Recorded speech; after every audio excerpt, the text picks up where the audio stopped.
It's thinking. Ah, Oh, there we now we are go. live. Ha ha So ha. here we are. We'll give people a couple of minutes to jump in. Well, of course. You know, you have to. They can come Because, and I enjoy mean, it. we did just start this, and I don't think everybody's going to show up. I should apologize to those who are participating currently on my tardiness. You will notice that he has a rather elaborate thing happening here, and he underestimated the amount of time that said elaborate thing was going to require. Yeah, I have Can you hear me okay? I can hear you. No problem. Cool. Yeah, and I'm assuming I'm okay. You're kind of quiet. Am I kind of quiet?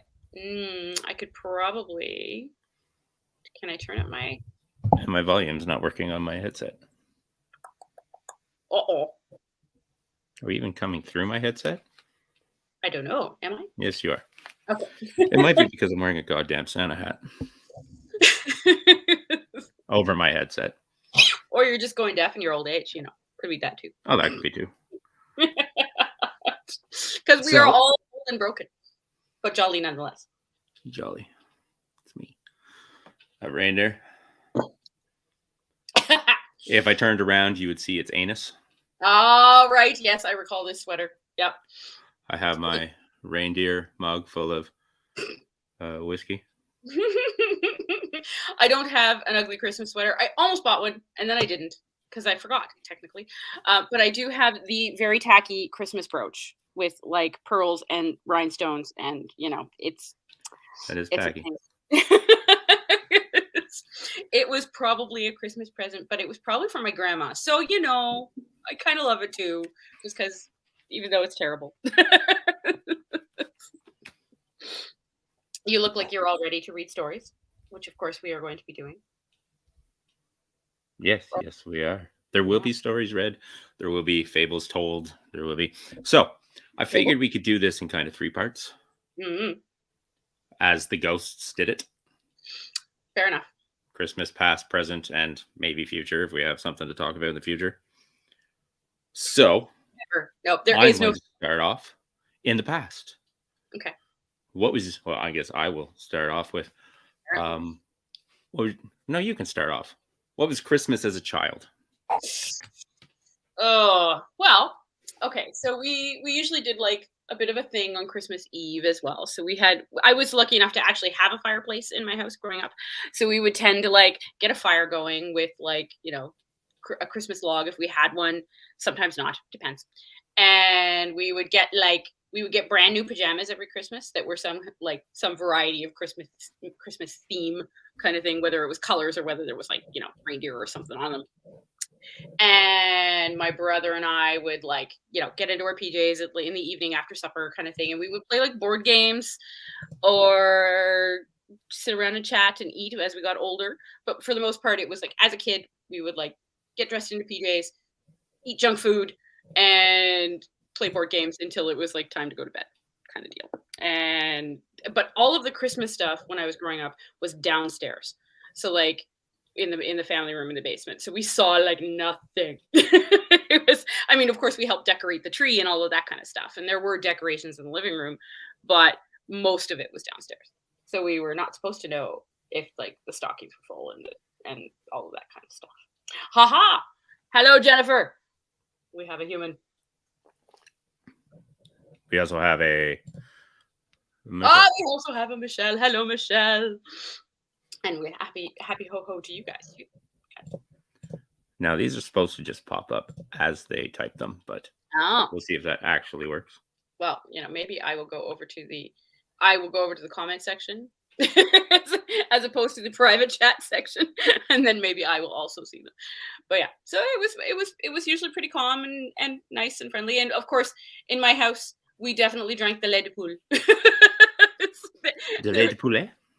Yeah, so there was definitely eggnog drinks, and I like eggnog actually. I wouldn't say I'm a fan. Like I don't go out and buy it now, but I don't think it's disgusting or anything like that. Eggnog shouldn't exist because you can't milk a chicken. No, you cannot. And if you would like to translate lait de poulet into English, it's chicken milk. It is, but That's not what it is. And It's there's just no such thing as chicken milk. eggs and sugar and water. I don't care how much you squeeze the chicken, you ain't getting milk. No, you'll get a lot of other things first, and that won't be a pleasant experience for you or the chicken. Leave the poor chicken alone. I'm just glad I said squeeze the chicken and not choke the chicken.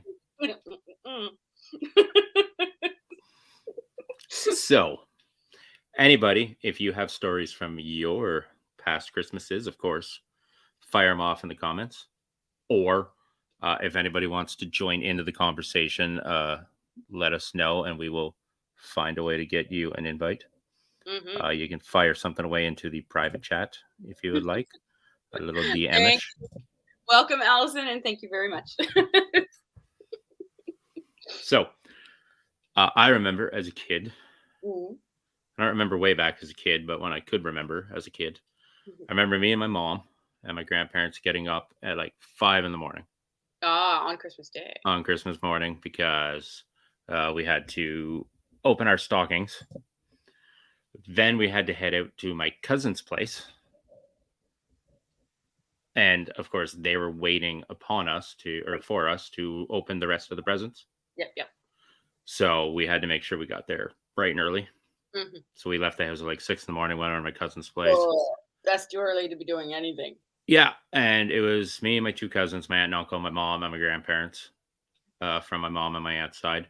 So around the tree, there was a swath of presents so much that you couldn't get anywhere near the tree. And back in with my family back in the olden days, back in the days, before we had to the earth and all that kind of stuff. Yeah, we had to watch as each person opened their gift. So we would either go from oldest to youngest or youngest to oldest and open one gift at a time, which means opening presents on Christmas morning took like 4 hours. Many hours. Then we'd have breakfast, big old breakfast after that, of course. And then we'd head to the Bonds. So my cousin's grandparents. Okay. And my uncle had a huge family. So when we got there was probably like 30 of us there. And then basically the exact same thing happened. Oh no, more presents. It was like 4 hours of opening presents and then a giant dinner. That lasted for a good 10 so years from what I can remember. But then the family started growing on the Bond side. Everybody having kids and there was remarriages and everything. So it was an out of control family. And after my grandparents passed, it was just me and my mom. Yeah. And we kind of felt like interlopers heading out there. And especially it would be the 2 of us. And we'd already done our present opening and Christmas and stuff like that. So we would literally be sitting there for an exhaustive amount of time watching everybody else open gifts. And we were like, why don't we just stop doing this and just show up for the dinner? Then that kind of slowed off. And after that, there was like a blank period of my life. So we don't talk about this time. We don't talk about it's the years that I can't remember. So there's not much to talk about. Then I guess in my late 20s, when we started having Christmas again, it was me and my mom would get together in the morning. We'd open our presents, blah, blah, blah, go home, do our own thing. I'd watch Christmas movies, do whatever I was going to do. And then we'd get together her friend Conrad's for dinner. So it was me and her boyfriend, Brian, Conrad, and his roommate, Raj, and his girlfriend, Megan. Cool. And that was for a great many years after that. Then Conrad started dating somebody who lived in Paris and moved out there. Well then, and right. I said, well then, Paris, and I'm assuming you don't mean Ontario. No, I mean like France. Eiffel Tower, Paris. Okay then. So now they live out there, so that had to stop. So a couple of years went by where it's just literally me and my mom getting together in the morning to open gifts, and that was the end of it basically. And because the Bond family grew almost too big. So parts of the Bond family had so many people in their families that they kind of did their own thing. So I ended up going back to my cousin, just having my 2 cousins, my aunt and uncle, and my cousin's kids. So it became back to almost like many, many years ago, kind of smaller bit of the family. Right. So then me and my mom jumped back in on that fray. So Then COVID hit. So for the past 2 years, we do Christmas Eve at my cousin's place where we have a big bonfire outside. Mhm. Everybody stays semi-socially distanced, sitting around the fire. Blah blah blah. Then we have some eats and some drinks, and then Christmas morning, me and my mom get together, open gifts, and that's pretty much the end of it. Ooh, nice enough. That's Nice and Christmas through the years. calm. Do Yeah. we have comments going here? No, ah, yes, and thanks again to Jen as well for the Yes. for the compliment on the hairdo. It is, you know. Okay, here we go. Oh, Allison's got a tail. Let's see what Allison has. Handmade stockings. That's awesome. No, no, it's the end part of the story. Oops. Oh, well, that's fantastic. How did she not know that they were all scratched off already? That's the part I'm wondering about. Where did she just find them in her house?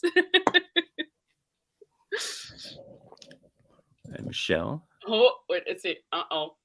Uh-oh. Oh, no. Oh, whoops. Yeah, midnight mass is definitely. It's not. I've only done that a couple of times. My family isn't so observant as she claims to. I was forced into a couple of church goings. I mean, I don't mind Christmas, like Christmas Eve church, because it's kind of like, you basically just sing Christmas carols, and maybe there's like a Christmas pageant from the kids, and that's always adorably ridiculous. So so I usually don't mind that so much, but I'm not an observant person, so that, isn't something that I go out of my way. For a little while, my husband and I, when we would go over to the in-laws, like his parents were much more observant. So his sister and ourselves would just stay home and like watch a Christmas movie while they went to church. And be like, yeah, you go do that. We're gonna stay here and be irreverent and watch like Scrooged. Yeah, that's what it became for me too. Because it was my grandfather that was the church going type. And he always wanted us to go to the Christmas mass and stuff like that. Yeah. And then eventually my mom got us out of it. Yeah. But I did really love a couple of times we participated in like the French Canadian tradition Réveillon.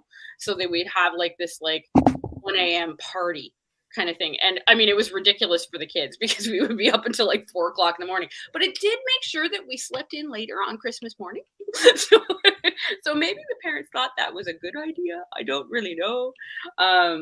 So they would do like midnight mass, and then they'd come home from midnight mass and do like this big meal kind of thing, a huge party and all of that kind of stuff. And it was kind of fun. But I remember just doing this a couple times and just being utterly exhausted and going to sleep at like 4, and then I don't even know what time we got up, but it was good. But I hope that the locksmith did eventually arrive before Christmas Day, Michelle. That doesn't sound like good times, having to wait for a locksmith on Christmas. Unrelated to Christmas, but my best friend did this on her wedding day. Locked herself out of a running car, and her bouquet and things were in it at the time. So that was now on average. When do people usually have Christmas presents bought, wrapped, and everything? Because there was a good many years. Well, we call them the Craig years. When me and Craig lived together, that we would go out on Christmas Eve, and we would indulge in a good many drinks. And then Christmas Eve, I would attempt to wrap gifts. At 3 o'clock in the morning. Attempt. I like your word there because, of course, you already had a lot of drinks. So I'm guessing your wrapping jobs were not stellar. I'm fairly sure that half the presents were under the tree without a single lick of tape on them. Just folded wrapping paper around them. And then Christmas morning, I would be about to be handing it to like my mom or something and go, hold on. And finish wrapping them right before I handed them to her. But those were always good years. I'm definitely a procrastinate until Christmas Eve person, but for a lot of years, in like I guess the last 10, we haven't lived in Ottawa prior to so it would be like come home, do the shopping while we were here, and then wrap everything like maybe the day before, possibly the 23rd if we were really lucky, but it was often Christmas Eve that we were doing wrapping and stuff like that. And then we bring in all the presents to all the various places the following days. Ah, that reminds me, I have more presents to buy. Damn it. Did you have a revelation? Yes, I just remembered that I have more presents to buy. So, yeah, man, that's okay. Life goes on. There is still a week. I still have time. I might be able to manage. Possibly. Is everybody else ready for Christmas? What am I reading here? I missed some shit.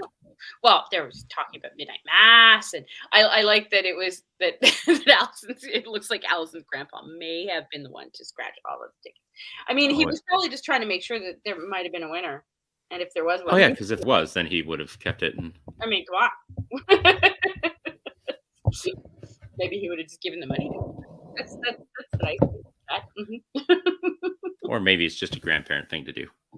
I don't know. Possibly. Oh, let's see.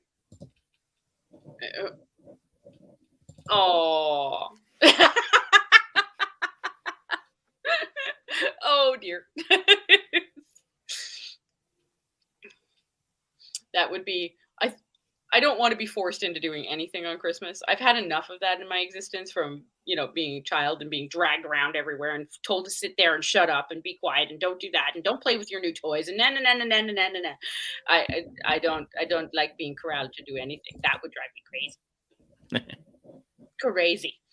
I'm so sorry. But I hear that you have a lovely singing voice, so I can understand why they might want to do that to you.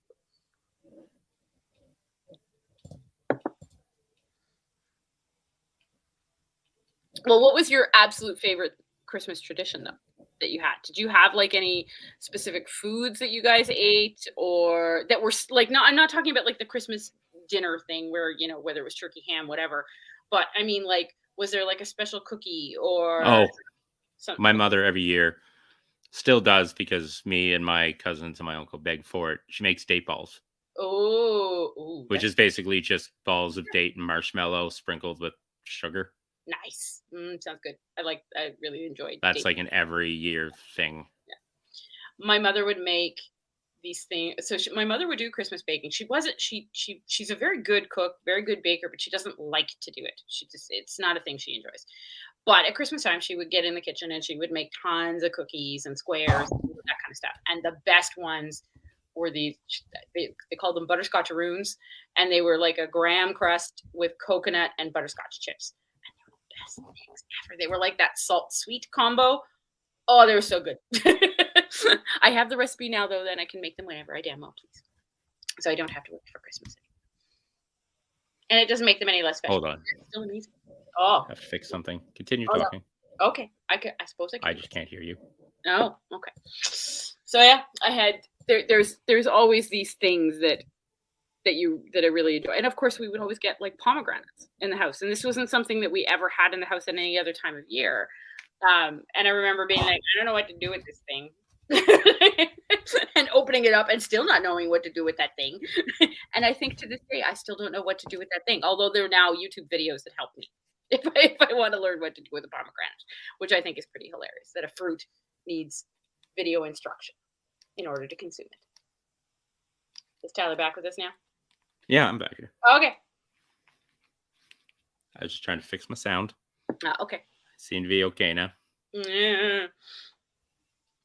Well, so that's kind of like, Christmas from then. There was a lot of like nice stuff. I mean, Christmas morning was like we were allowed to go to where the stockings were and deal with the stocking stuff before Mom and Dad got up, but we were not allowed to unwrap any presents, kind of thing. Ooh, chocolate oranges. Those are awesome. I still like those. I would happily receive something like that as a present. I get the thing that I get every year now are Ferrero Rochers. Those are like the thing that my brother always gives me those every Christmas. And I'm not sad. So I generally end up having like 48 of them because I get like 3 packs of like the 16 from various people over the course. And I'm like, I have too much chocolate. But I don't. But I again, not complaining. Really enjoy it. It is a good thing. Is there something that you get every year? Socks. Socks and boxers. I saw a great meme about that just the other day, and it was turtles. There you go. Yeah, my mom likes the Queen Anne cherry cordial chocolates. That's the one for my mom. But turtles are definitely a thing. What? Ha! Hi, Maddie. Happy holidays to you as well. I hope that you are, enjoying the Christmas year or time of year. I hope so. Hope it's been good to you this summer. I know it's been a tough year for all of us. I think it wasn't, we were hoping this one was going to be easier, and then it didn't get easier. So we have to make this time as nice as we can. All that kind of stuff. But so I saw this great meme to do with boxers and socks, and it was like a pair of socks and a pair of boxers that would like covered in holes, and it was like, hold on, guys, only 2 weeks to go. Well, what age is it? Because it started for me now. Uh-huh. Do you go from just getting them to now adding them to your Christmas list? Ooh. Because back when I was a kid, teenager, whatever, they were just there. They were in the stocking. You didn't have to ask for them. Yeah. It was just one of the stocking gifts that showed up. And then for the past couple of years, it's like my mom was like, well, what do you want for Christmas? I'm like, I'd use some boxers and socks. I am quite happy to be in charge of buying my own underwear and socks. Well, I tend to. But this is a dude thing. I swear to God. Like, I honestly do not know any girls that get underwear from their parents. But I know tons of guys that do. I don't know what that says. I think it might have to do with the variety. Perhaps. Like boys, really, nowadays, it's boxers. Mm-hmm. That's what it is. Like, and it comes in a bag of like 6 or 10, and you just get them. Whereas girls, there's varieties and there's shapes and sizes and fabrics and blah blah blah. Whereas I could see that asking for underwear as a girl could be more complicated. Yeah. Excuse me, will you please get me some, bikini briefs? Yeah. Whereas dudes, it's just like boxers, socks, done. Nice. Michelle did get a bunch of underwear. That's awesome. Not the only one out there, but you definitely the first girl that I've ever heard of getting these. I think it's just because of the ease that getting boxers for guys is. Although my aunt, back when I was a younger, so this is like a highly embarrassing story that I'm now going to tell in public. When I was like, I don't know, somewhere between like 8 and 13, my aunt owned a lingerie store over on the Quebec side. And she would give me lingerie every Christmas, like slips, camisoles, but sometimes bras. And of course, I'm at an age where I'm like, I don't want anybody to even talk about the fact that I need these things, let alone have to open this gift in front of my entire fucking family. And that was really embarrassing. I mean, but they were pretty. I'll give them that. But still, it's like, no, I don't want to show my grandfather the black bra that you just gave me. That's weird. But this was like the required thing, right? That we had to, if you open a gift, you had to like show everybody. No. Oh, Allison appears to have a story. Let me read this here. Big old XXX pair of. Okay, that's pretty funny. I like that. I like this idea of like prank gifts and all of that kind of stuff. My family was never that much fun. I should like institute this as a thing. Okay. Speaking of gifts, what's the best gift that you ever got, say as a child, or kind of through decades or generations? And what's one or two of the gifts that you always wanted and never got? It's That's hard for everybody at home too.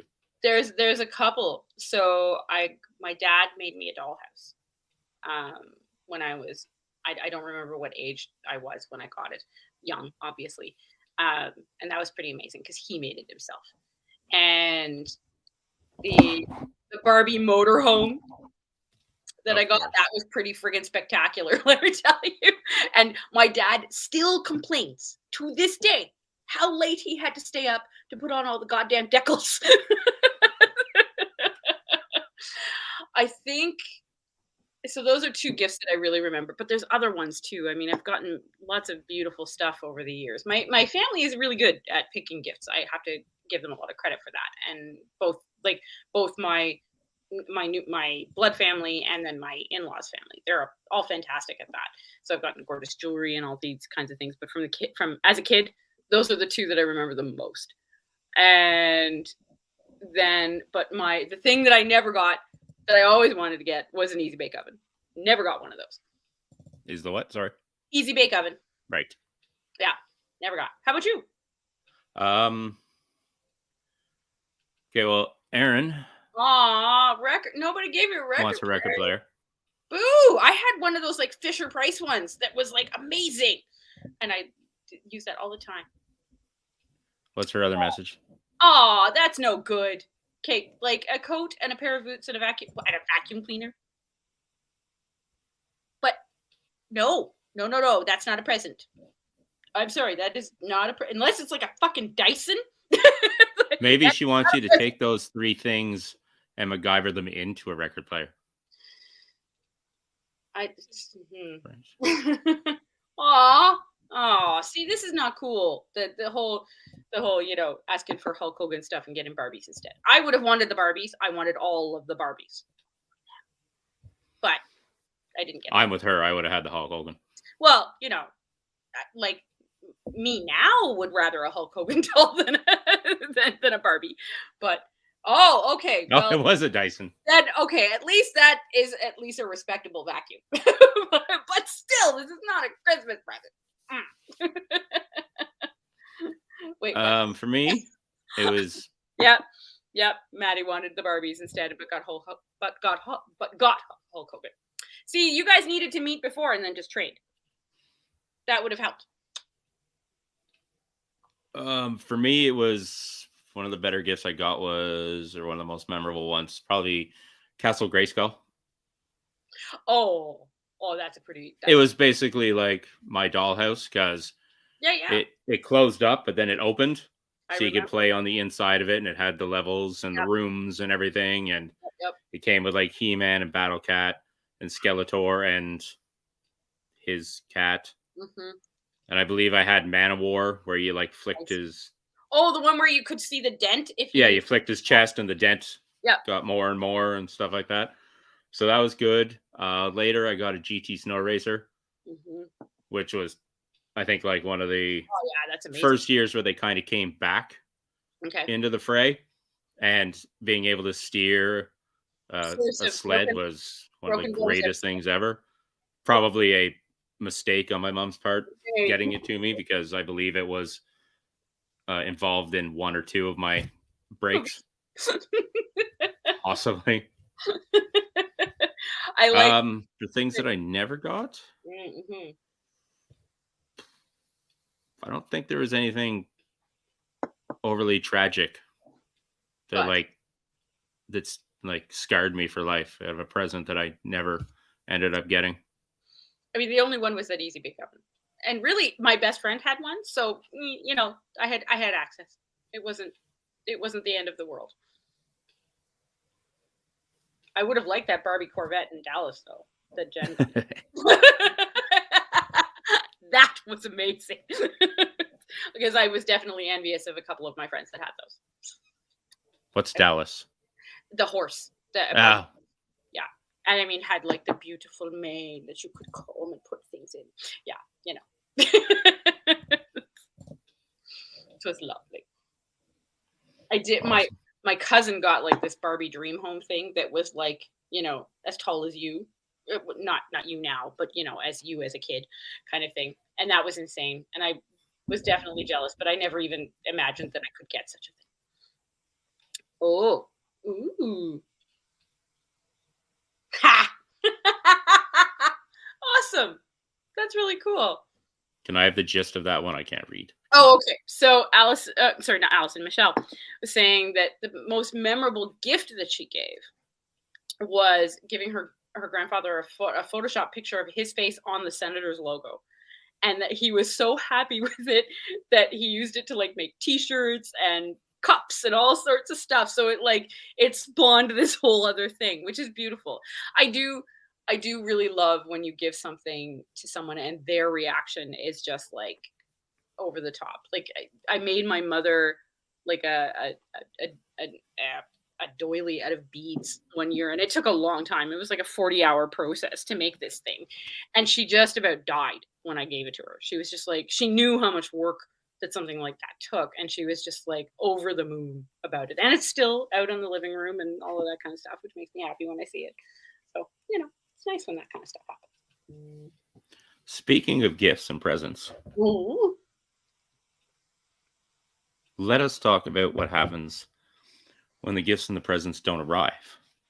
Sure. And we need somebody to save Christmas. Uh-oh. And that somebody, or that those somebodies, if I can find my little light bulb. Where'd I put it? You just had it. I saw you. I know, I just had it. It's in my fucking hand. Oh, there it is. Ah. So, story time, the first of the night. If that's okay with everybody. I'm guessing it probably. I'm going to read us a tale. A tale. I have to use my little light. Sorry, everybody. Otherwise, he's going blind, I am going blind. Yeah. Can everybody hear me? Oh, yeah. This is the story of how hookers and blow saved Christmas. Oh, this is a great... I've been excited to hear this story. It was Christmas Eve in the small town of Pleasant. Everyone is excited to soon open their presents. The weather was cold with deep piles of snow. Police officer Bob called hookers and blow. Tom transport is loaded with cards, candies, and gifts, but broke down out of town and is stuck in snow drifts. We need all of those presents for the big party today. No problem, said hookers. We can help right away. The snow was quite deep and covered the road. Blow got to work, blowing. Oh, well, sorry. Blow got to work, blowing, and could handle the load. They traveled down Main Street and straight out of town, drove up on Mount Dexter, then all the way down. Just round the bend, Tom transport soon did appear, all covered in snow right up to his mirrors. Blow cleared all the snow. It didn't take long. Now hookers could check what might have gone wrong. Hookers reached round and popped up Tom's big hood, attached booster cables, and said, crank it real good. Tom stuttered and sputtered, then started to groan. His tired old engine, it just might be blown.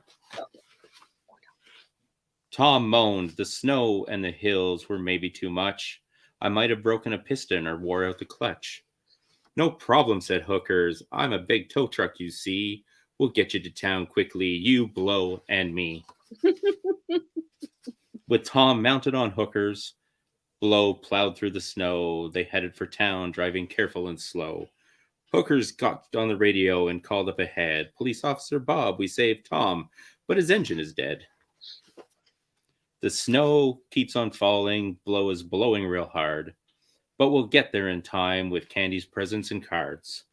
Across the bridges and train tracks, Blow leading the way. Up and down old Mount Dexter, they soon made up the delay. They drove straight up Main Street while everyone smiled.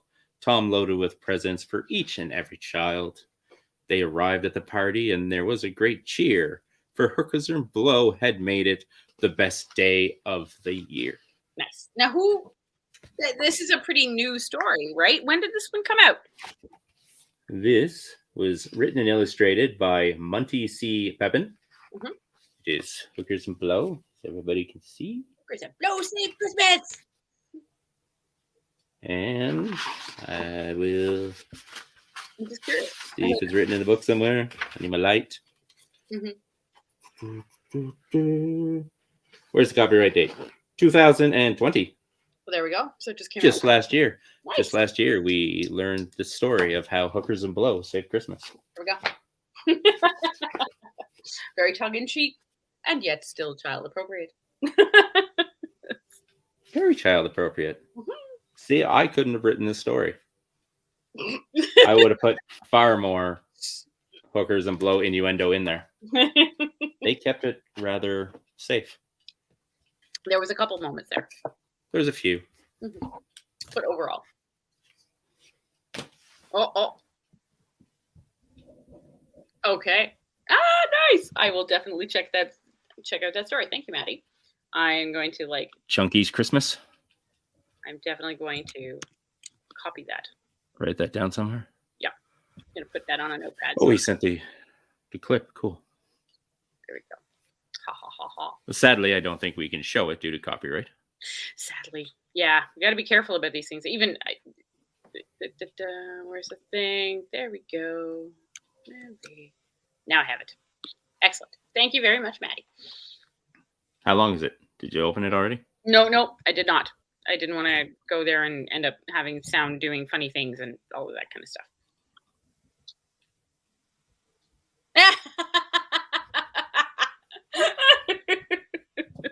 Yes. Very cool.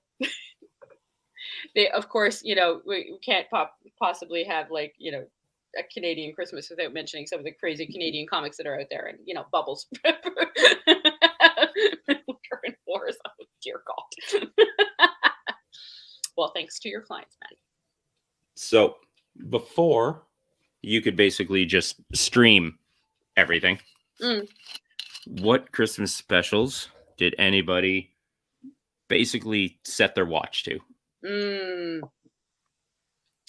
Like, they all happened at a certain time. Well, so you'd have to be home and in front of the TV at 7:30, and 8 to catch the Raccoon's Christmas, Charlie Brown Christmas, and Rudolph the Red-Nosed Reindeer. Frosty. Was there any that you couldn't miss year to year? Frosty. Yeah. Frosty? Yes. And of course the ones that you mentioned were huge on my list. And then later, when Nightmare Before Christmas became a thing, then that was something that I always watched. But of course, that wasn't generally televised. No, that was something that we had either had the DVD of. Yeah, I was thinking more back in the day. Back in the day when you couldn't have just watched it whenever you wanted to. It literally had to. Because one of the ones that I watch now every Christmas is I Wish for Wings of Work. Yeah. It showed on TV twice. I was just going to say, that one, I mean, for the love that Berkeley Breeds stuff gets, that only ended up showing for a year or 2 years. Oh, Chipmunks Christmas. I'd forgotten about that. My brother was huge on the Chipmunks. He had the records and the whole thing. And yeah, it was. Oh yeah, we're definitely all about Die Hard over here, Maddie. It will be another one of our readings. That is definitely later. Yes, in the evening. The Grinch, of course. Yes, also something. Yeah, the old animated Grinch. Also something that we will be talking about later today. This is a very shiny new copy. Look at this. It's metallic red. I was very ooh, very nice. And seeing as we're mentioning them. Yep. The Wish for Wings. If anybody hasn't had the luxury of seeing, hearing, or reading, I Wish for Wings of Work. I haven't heard of before. The Year Without a Santa Claus. Oh, I've heard about that. I haven't seen it though. I've never heard of this. I don't know what that is. And now I'm really curious. Is it can we find it? Is this something that we could go looking for? Because I like Christmas movies. They make me happy. Except for Hallmark ones. I'm not so big on those. But apparently they're super popular and there's so many of them. So many. Now there's another one that I was supposed to check out. Emmett Badger and the Jug Band Christmas, I think it was. Oh. I don't know these. I have to watch that one. Yeah.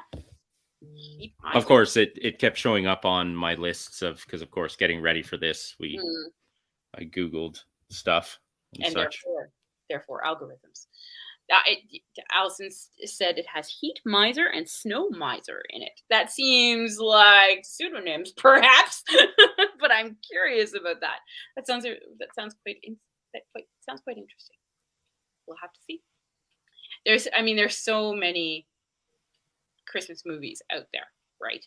And there's some from when we were kids, and then but many have come out in the last, like, I'd say 20 years kind of thing. I remember when Polar Express came out and things like this, and of course Santa Claus, Elf, all of these things. What was Bad Santa? I didn't care for Bad Santa. It was all right, but I really, not being generally a fan of Will Ferrell, I really liked Elf. That's like probably one of my favorite Christmas movies. It's so adorable. Like, Elf is infuriatingly good. We don't want to like a Will Ferrell movie. Okay. Nice. Okay. Santa Claus. Quick piece of trivia. Write your answers in the comments. Question 1. Which country was the first to take on the tradition of the Christmas tree? Stop Googling. I'm doing nothing. Take a guess.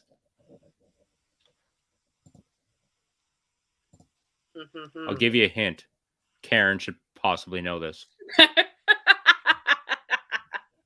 I had a feeling. Ooh. Close. Right, language family.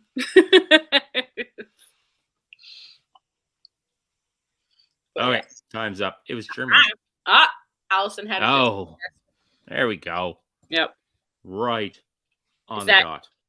Has that been verified as true? Yes. Okay. It's Germany. Very cool. Which company made the concept of Santa Claus popular worldwide? Yeah, this one I definitely know. As should everyone. Because, capitalism. They make sure. I should have more wine, or should I not have more wine? Haha, yeah.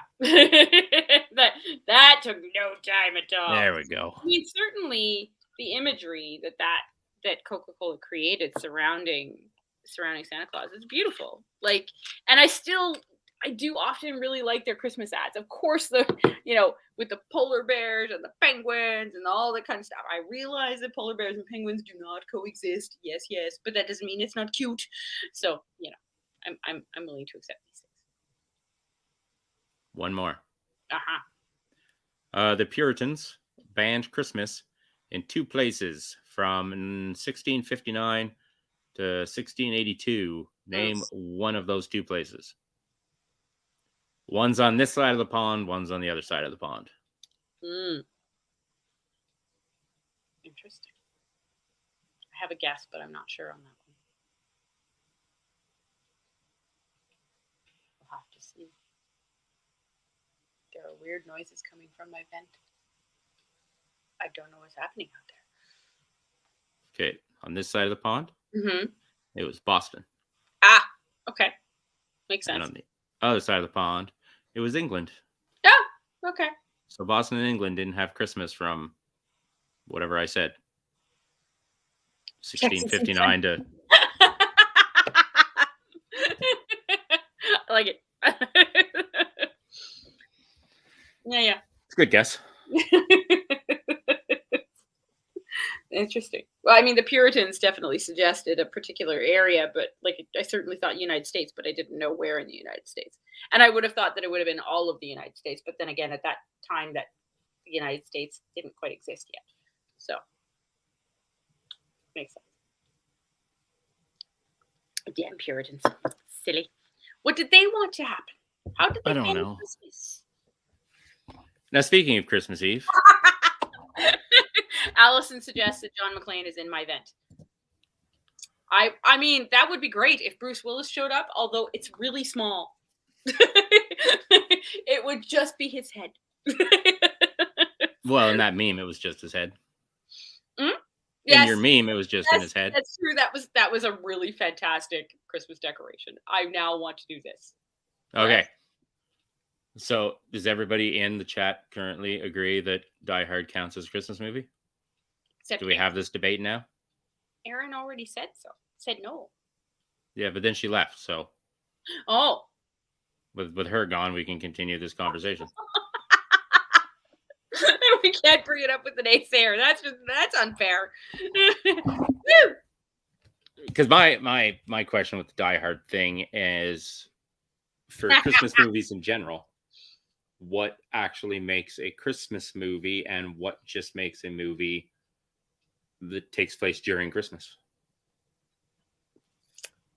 I mean, of course, for me, it's about the general feel, first of all, and so for me, of course, with Die Hard, it was first of all, it took place at Christmas time, so there was that aspect of things, but it was also entirely about him wanting to be with his family and trying to protect his family, and anything when you start involving that kind of stuff, it is definitely, to me, it's a Christmas thing.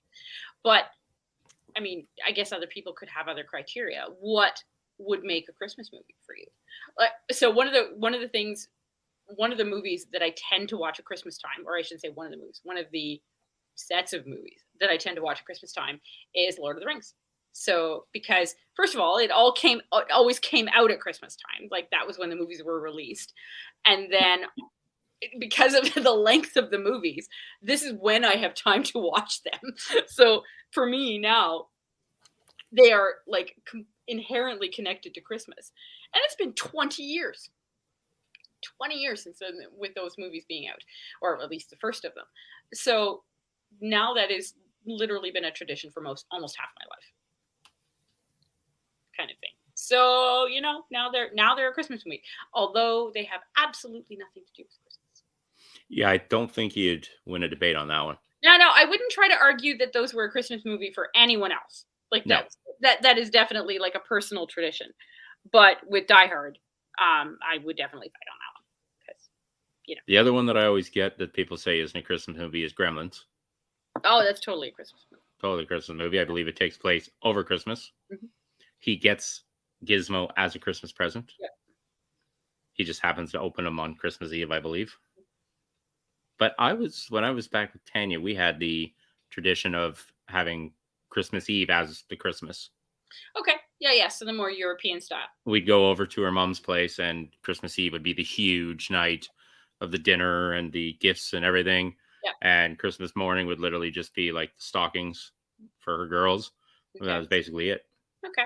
Yeah. A lot of folk do that. That's more common where I am now. That they tend to do like a big Christmas Eve is with all of the presents, but then Christmas Day is mass and a meal, and that's all. Like it's not. It's meant to be a much more observant thing as opposed to celebratory kind of thing. Whereas Christmas Eve is really celebratory. Ooh, Toy Story. Ooh, I don't remember it ending with a Christmas scene. Not the first movie. Tyler's better at remembering that kind of detail more so than I am. I don't remember. It's been a while since I saw Toy Story. Yes, Nightmare Before Christmas is a kidnapping movie. Yes. Yeah. Yes. One of the things I love about Nightmare Before Christmas is that you can just watch it from like the beginning of October until after Christmas. It fits everywhere. But I mean, in the same vein, a movie like The Ref mm-hmm. is a hostage movie. Yeah. Mm-hmm. A movie like Die Hard is a hostage movie. Mm-hmm. Like, there's some good hostage taking and kidnapping Christmas movies. There was another one that you mentioned last year, and I'm trying to remember. It's one that I haven't seen though, so now I'm having trouble remembering the title of it. Oh, by the way, when I was looking up stuff to talk about on the live stream, and I was looking up Christmas movies and stuff like that, somebody put a list together of what they thought were some of the better Christmas movies, and somebody put Better Watch Out on there. No. Terrible movie. I wanted to have this talk with you because they called it a brilliant movie. It's terrible. And I don't recall us agreeing with that. Has We anybody else here seen Better Watch Out? And please let us know if you enjoyed it or if you thought that the main kid in that was the most obnoxious and irritating and ooh, Edward useless. Scissorhands. That is a good Christmas movie. Which one's that? Edward Scissorhands. Yes. Yes, I definitely agree with that being a really So lovely. on the topic of Christmas movies, what's maybe 3 that you have to watch Oh, from movies that I have to watch. around Christmas time? Nightmare Before Christmas. Yeah. For me, Miracle on 34th Street. That's it. Like Okay. I like to go back to the classic. And what would be my third one? Scrooged. Scrooge. Yeah. Scrooged is definitely on there. Mostly because of Carol King. but it's a lovely film. Those are probably my 3. There are other ones when I was a kid. Oh yeah, that was so when I was a little kid. When 2 of the specials that I really loved were Oscar Wilde Christmas stories. So they were the Unfriendly Giant and The Happy Prince, which is a totally miserable, sad story, and yet it was about giving in order to make giving of yourself in a charitable fashion. So it was a beautiful story, but it was very sad. Ultimately, kind of thing. Okay, now Allison, I won't judge you on the Muppet Christmas Carol. No, I will just say that if you're going to watch a Muppet Christmas movie, make it the Muppet Family Christmas. The Muppet Family Christmas. Oh, yeah, because then you also get Sprocket and the Fraggles and everybody else involved. Mm-hmm. And I think the tale of A Christmas Carol has been overdone. Everybody has done their own version or variety of it. Yeah. Now, what I will judge you on is what you mean by the Grinch.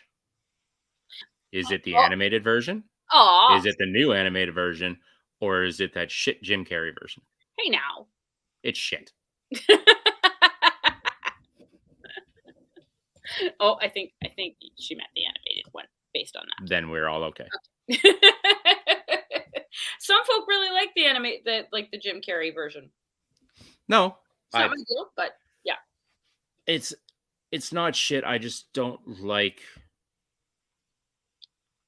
It's not that I don't like it. It's just that they took a very simple story that the animated one was and tried to add too much depth to it. He's very defensive about the Grinch. Listen, it's because I understand the Grinch. Yeah. Because as I grow up, like the meme, I understand why somebody would just want to live alone with their dog in a cave and get away from people in general. Yeah, but ultimately he learns that it's better to be with people, right? Maybe one day I will too. Oh yes, the classic Rudolph the Red-Nosed Reindeer story, of course, with the Island of Misfit Toys The Island of Misfit Toys. Yeah. It's my favorite island in the world. Yeah, definitely. I know that there has been criticisms of the story in the last few years, but that's not how I ever took it when I was a kid. I always took it as managing to be important, even if you were different, and I think that that's a lovely story. Well, that's what I always took out of it. Oh, his heart is definitely 2 sizes. You're talking about my heart? Yeah. Mm-hmm. It is still 3 sizes too small. No, it's supposed to only be 2. If you've gone to 3, there's no help for you now. But his grew 3 sizes that day. It's true. Oh, but then it did burst out, so it was all right. Never mind.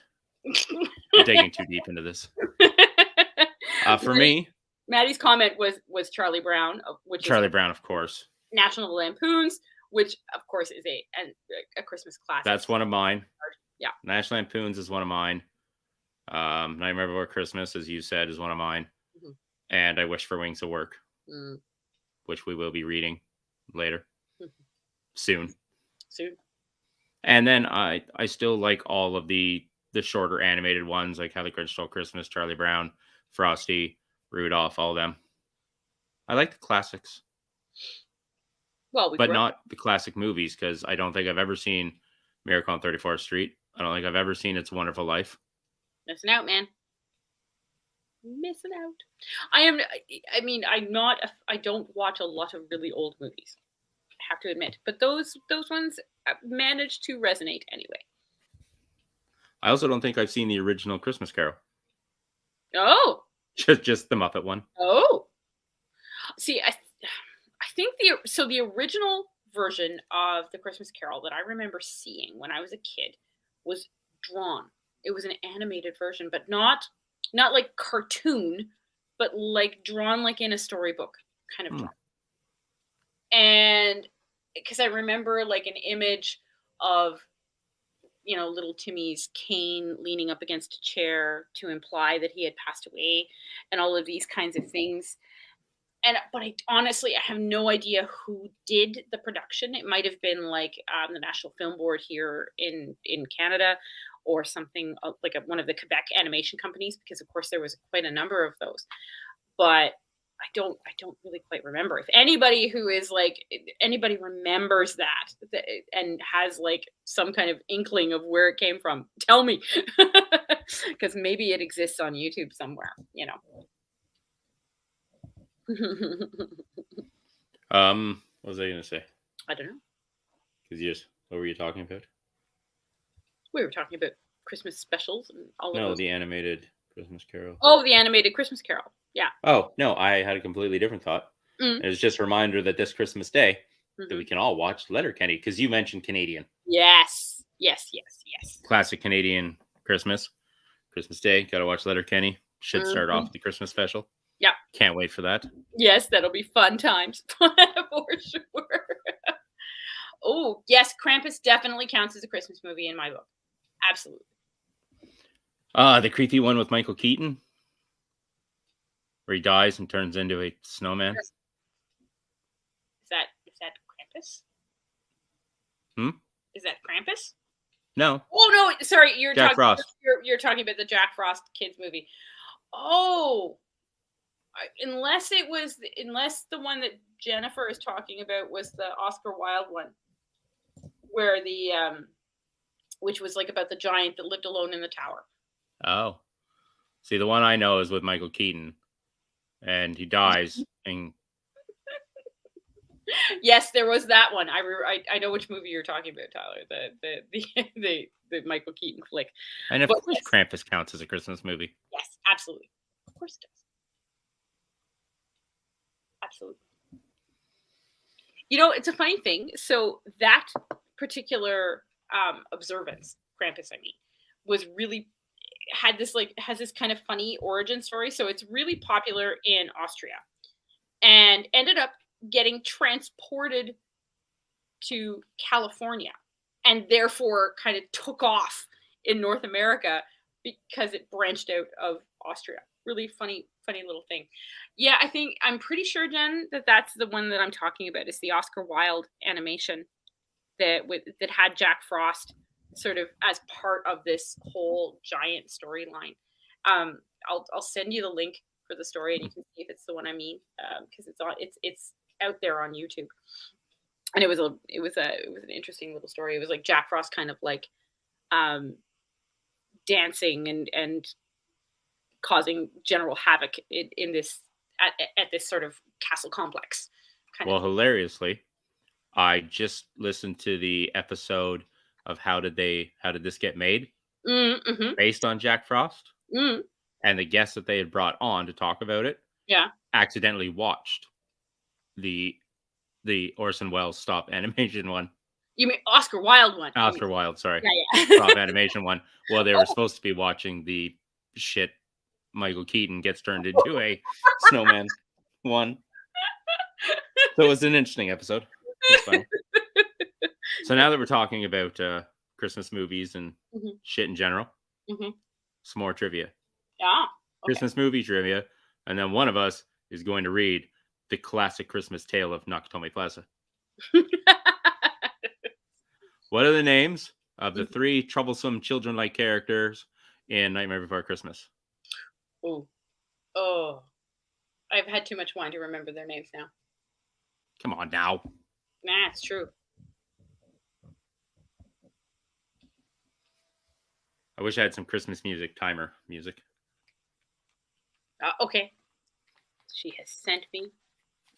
Perfect. Thank you, Allison. There we go. Allison in with the first lock, shock and barrel. Nice. Question 2. What does Clark Griswold get instead of money as his Christmas bonus?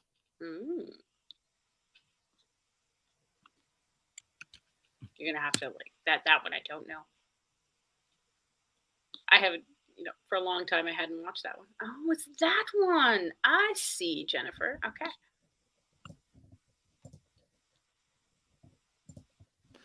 Clark Griswold got the gift that keeps on giving, and that is a membership in the Jelly of the Month Club.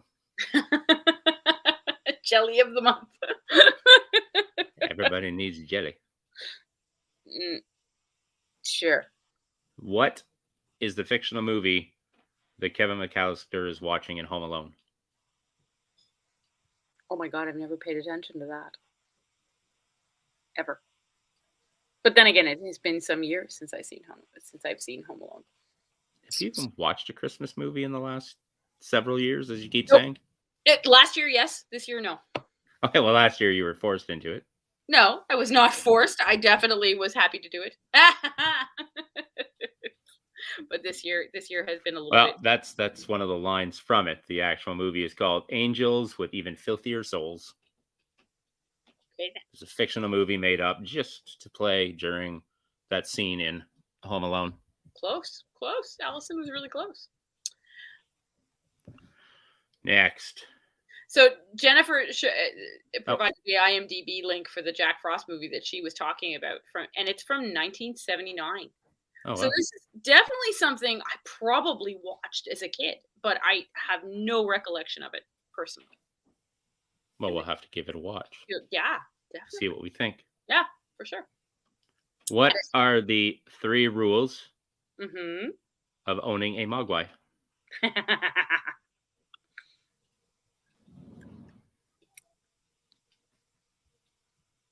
I mean, I know 2 right off the top of my head. I'm sure that everyone else can come up with the others. Everybody's got this. I should hope.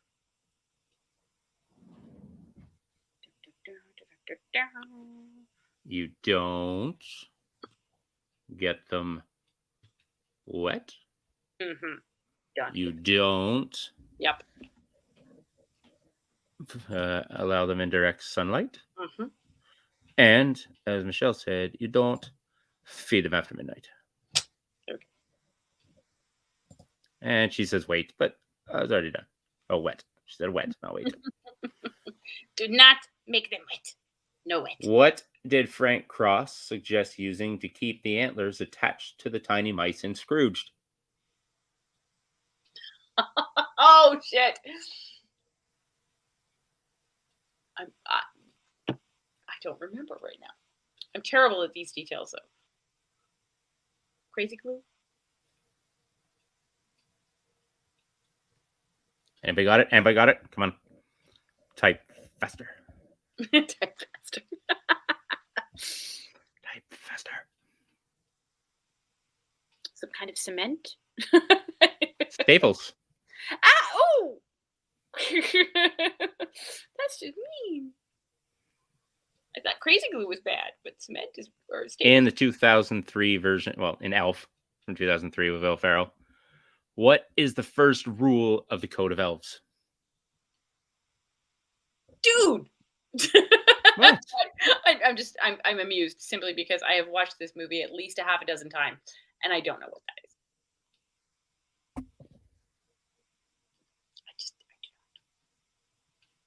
Like, I want to say, just be nice to everybody. But that doesn't Treat sound every day like Christmas, I'm assuming? Like Christmas Day. Okay. All right. What is the name of George Bailey's guardian angel in It's a Wonderful Life? I should know this. You should. But I do not. Michelle doesn't like Elf? Is that the one that she's referring to? Seems so. Aw, I do. Bob. Good Yes. guess. Yes. Yeah, that's it. I agree. Barry. Or it was. Does anybody get it? Not yet. Clarence Oddbody. Say again. Clarence Oddbody. Oh, okay.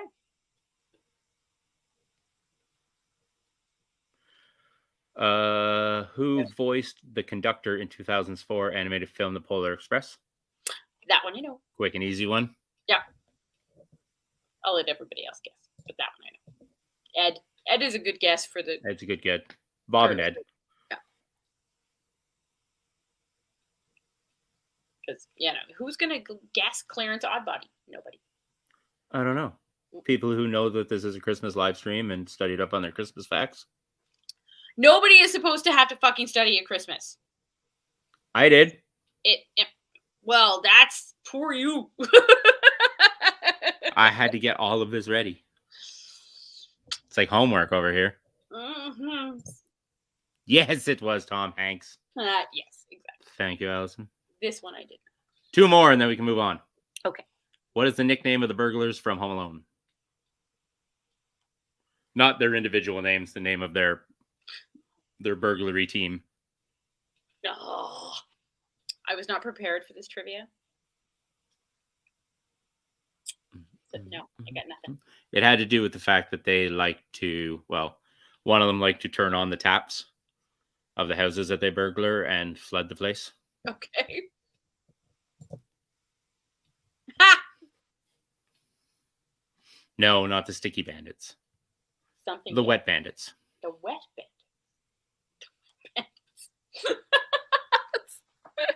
It's been a long time since I've seen Home Alone. I should probably put that back in the roster. And one more from Elf.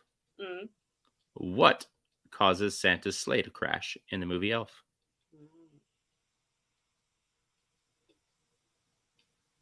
I have an idea, but I'm not sure if it's the right thing. Well, you can answer too. Because you don't know these. You're part of this game. I am. I was going to say a lack of belief. It's a lack of Christmas spirit. Yeah. And that's how he flies again. Because everybody starts believing in Santa. Maddie says Will Ferrell existing. Generally, Maddie, we feel exactly like this. We do not, as a podcast, we do not support the existence of Will Ferrell. We know that he does, but we don't think it's a good thing 99% of the time. But for whatever reason, I like Elf. I don't know why. I just do. Hi, Felicia. Yep, she is also correct. That is definitely the case. So, do you want your read on? I think I can do that. So we have, as a matter of fact, speaking of Felicia, because she is the one that has provided us with the copy of this book from Chapters, written by Doogie Horner and illustrated by J.J. Harrison. This is Die Hard, as done for the Christmas. Wait, hold on. What? Where's my copy? Oh, he's going to read along with me, is he? No, I'm not going to read along. Okay. But. Are you going to show while I read? I am. Oh, sweet. All right. I will, give Tyler 2 minutes to go find his copy. I can peruse. Da, da, da, da, da. I hope everybody is having a calm, quiet night. Okay. Oh, look at that. Santa hat and head. Are they attached? What? Your headset and your hat? No. Okay. All right. So, ready? 'Twas the night before Christmas, and up in the tower, everyone was partying, except one wallflower. John McClane missed his wife. Things just weren't the same since Holly had moved west and changed her last name. He tried to win her back, but still she said no. Well, unbeknownst to them, there was trouble below. The truck had pulled up, and who should disembark but 14 men whose intentions were dark. They spoke not a word and unloaded big crates. They cut the phone lines and locked all the gates. Carl swept the ground floor, shooting every guard dead, while visions of bearer bonds danced in his head. John took off his shoes, making fists with his toes. It actually worked. Well, what do you know? When out in the lobby there arose such a clatter, he sprang to the door to see what was the matter. When what to his wondering eyes should appear, holy crap! There are terrorists here! John hid under a table where no one could see and watched Hans question Mr. Takagagi. I'm going to count to 3. There will not be a 4. Give me the codes to open the vault door. I don't know the codes, so go ahead and shoot. Okay, said Hans Gruber, and ruined Takagi's suit. John tried to call the cops by pulling an alarm, but instead of called the bad guys who tried to cause him harm. But John killed Tony, who had very small feet, and sent him to the terrace as a Yuletide. He put a Santa hat on the German, and eyes all aglow, wrote, Now I have a machine gun, ho ho ho. Carl was furious. Tony was his brother. He chased them across the roof, and they shot at each other. John was able to escape through the ventilation shafts. Come out to the coast, he sighed. We'll have a few laughs. At Nakatomi Tower, Sergeant Powell appeared. He checked the whole lobby and saw nothing weird. He was pulling away, but didn't get far before Marco landed on the hood of his car. Powell drove away backwards, screaming in fright. Welcome to the party, pal, John yelled with delight. More police arrived, the FBI and a SWAT team, but Hans didn't mind. It was all part of his scheme. More rapid than eagles, his henchmen they came, and he radioed them and shouted and called them by name. Now Eddie, now James, now Franz, now Uli, on Fritz and on Karl, hair long and unruly. They shot the SWAT tank with a surface-to-air missile and knocked it away like the down of a thistle. Now John McClane was angry indeed. He blew up 2 terrorists and called them jerkweed.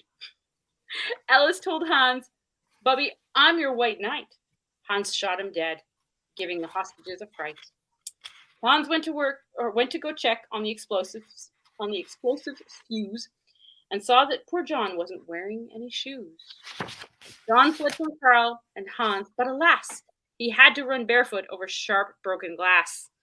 His feet, how they hurt, his soles, oh so bloody. John crawled to the bathroom and called his good buddy. John was weary and ready to throw in the towel, until he got a pep talk from Sergeant Al Powell. Powell was chubby and plump, a right jolly old cop, and he trusted the cowboy in the tattered tank top. But a reporter was probing into McClane's life and revealed that Holly was actually John's wife. Hans quickly flipped over the gold picture frame. It's a pleasure to meet you, Mrs. McClane. His clothes all tarnished with ashes and soot, John staggered to the roof, bloody and barefoot. The explosives were wired to the rooftop with care, in hopes that the hostages soon would be there. John warned everyone that the roof would soon blow, as the chopper strafed him with high-powered ammo. Around his waist, he tied a fire hose tight, and screaming an oath, he jumped into the night. He dangled in the air and gritted his teeth, while flames encircled the tower, just like a wreath. Fiercely fighting his way back inside, John yelled out, Hans! He was done trying to hide.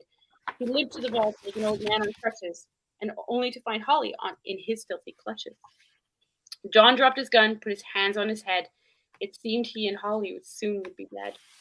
But with a secret gun taped to his back, John shot Hans in a surprise attack. Hans fell out of the window, still holding Holly's arm, and slowly, deliberately raised his firearm. The tenacious villain held on by his nails till John unhooked Holly's watch and said, Happy trails! Bearer bonds fluttered like fresh fallen snow as Holly embraced her blood-spattered bow.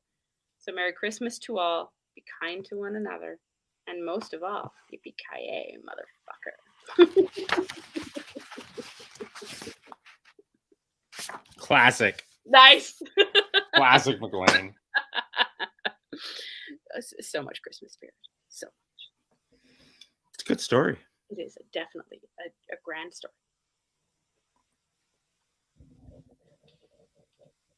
Oh, you're right. You're right. I do believe. Hold on. No, it was Al. I think. Hold on. Let me go back. I'm pretty sure it was Al, but I could be wrong. No. Let me go see. I remember that from Family Matters, though. Hold on. Yeah, he's Carl in Family Matters. He's Al in Die Hard. Yeah. I'm pretty sure. Yeah, Al. Thanks, Felicia. And thank you again for the book, because awesomeness. This is a great little Christmas. Obviously not great for kids. But that's okay. That's all. But definitely a cop in both. Yes. Oh, we might have a bit of a bot here. All right. Take care, Jen. It was nice to meet you. Or nice to meet you. Nice to see you. Bye, Jen. Miss you. All right. I will be back in a minute. And until then, I think I will just have to let Tyler take the helm. I'm sure he can manage for 5 minutes while I'm gone. Oh, that's probably not going to work well, but. No. Oh, do you also need to take a break? No. Well, I will trust you for 5 minutes. Just. Okay, well, hurry up. All right.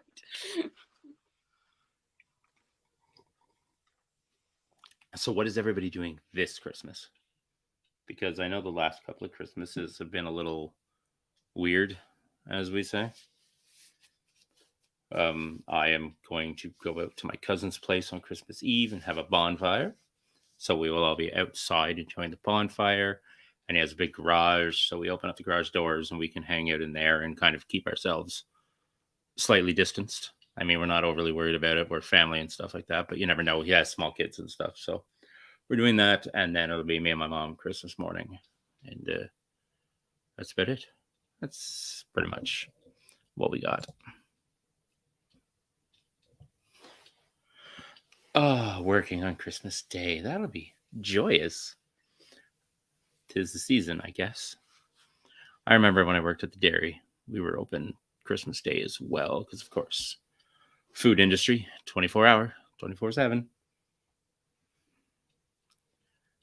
No fun, that.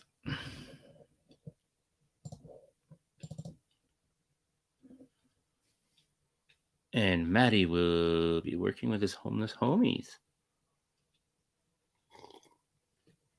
But we'll get to see the family sometime between Christmas and New Year's, so that's good, as long as you get in the family time at some point.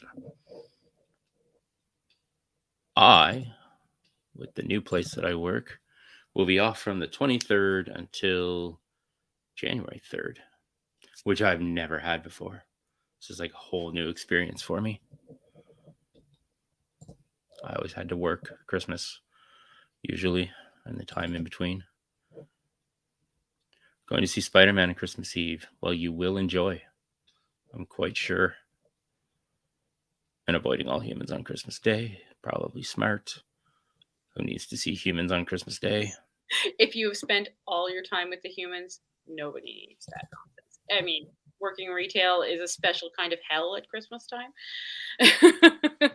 And yeah, it's good that you're getting a nice break for that period of time. Everybody needs it. Well, so many years working at the grocery store. Like I was there for like 15. And it was open right up through Christmas Eve. It was Christmas Day was off, and then you were right back in Boxing Day. And working at the dairy, because when I worked at the dairy, I was mainly dysfunctional and not really close to my family at the time. So I would always take the Christmas and all of those shifts because it was like double time and a half, whatever. And I wasn't doing anything else. Yeah. And then working at this place for the last 2 years, the first year is the first year I got a Christmas bonus, and it wasn't a membership in the Jelly of the Month Club. No. But I wasn't planning on building a swimming pool. But, last year I got the Christmas bonus, and then the entire time between Christmas Eve and the day after New Year's Day off, which was a huge surprise. I mean, it's kind of a trifecta of stat holidays, then them gifting us like a day or two off, and then using a day or two of our vacation at the end of the year just to make it all happen. Yeah. And also, Maddie commented to Felicia that the Spider-Man movie was great, and he's right. I definitely support this, and I do believe that you also support this. as well. I do. Yeah, we won't talk about it because, of course, we don't want to give spoilers or anything like that. But we enjoyed the hell out of it. So yeah, and I'm going to see it for the second time tomorrow. I mean, I couldn't believe when Hugh Jackman showed up. It's crazy. Ryan Reynolds, holy shit! You know. Yeah, that Spider-Man Deadpool crossover, I never even saw that coming. So you can be pretty sure that Hugh Jackman and Ryan Reynolds are not in the movie. Sorry. But yeah, it was really grand. But yeah, this Christmas is gonna have a slightly different appearance than my Christmases before. We'll see what happens. Less nudity. There was not ever very much nudity on my Christmas. It's a good thing because family. Hello. Oh yeah, I was remembering all those drunk Christmases.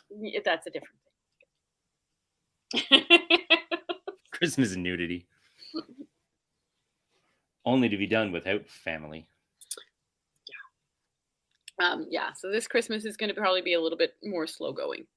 Just based on what's been happening over in my family this year. But that's okay. That's all right.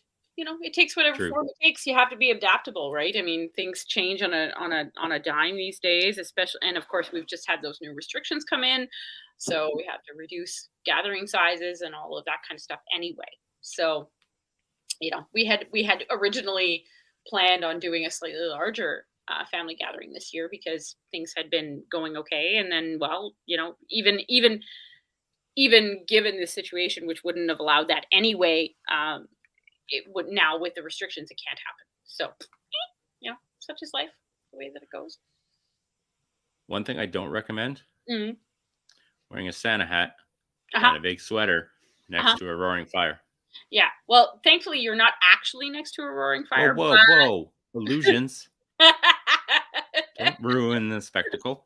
There's a roaring fire right next to me. Yeah. Take care, Allison. All right. Bye, Allison. Thank you for joining us tonight. That was really appreciated. And thank you for all of your contributions in general. But Michelle was saying that, family video chat, that's kind of the way that things have to go sometimes, right? It's obviously not the same as getting together with everybody, but we want to keep each other safe and healthy and all of these kinds of things. So you have to adapt to the way that things can be. Well, hopefully. I won't be seeing my mom's boyfriend, Brian, this year. Oh, okay. Right. Because of his status, right? Yeah. Yeah. He's not one of those loony anti-vaxxers or anything.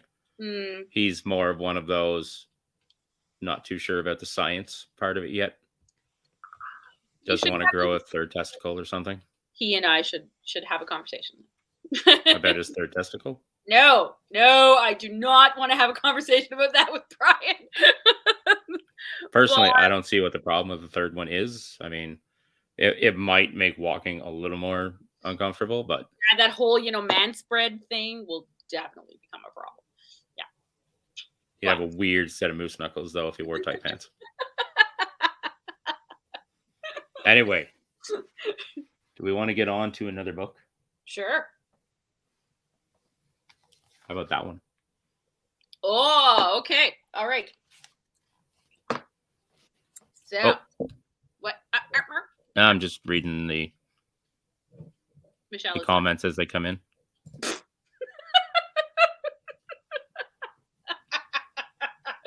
Maddie. Not sure where Maddie's going. You're not a man. If anybody means, I am happy for you. Now, where'd my goddamn light thing go? All right, so we are, of course, going to read from the very classic How the Grinch Stole Christmas. I was very confused when I purchased this book today, and they asked me if I wanted the color version, and I was like, the what now? Oh. I want the original, but that's because I'm sure so I am going to be reading from the narrator's point of view, but Tyler is going to voice the Grinch, so we're going to make this a dual effort. And anyway, I mean, who doesn't love this story? Really, like, it's amazing. Okay, let us see. Are we ready? No.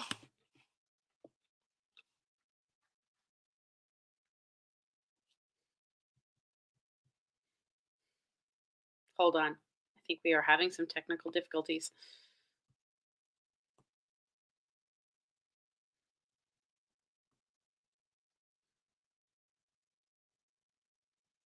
Ooh.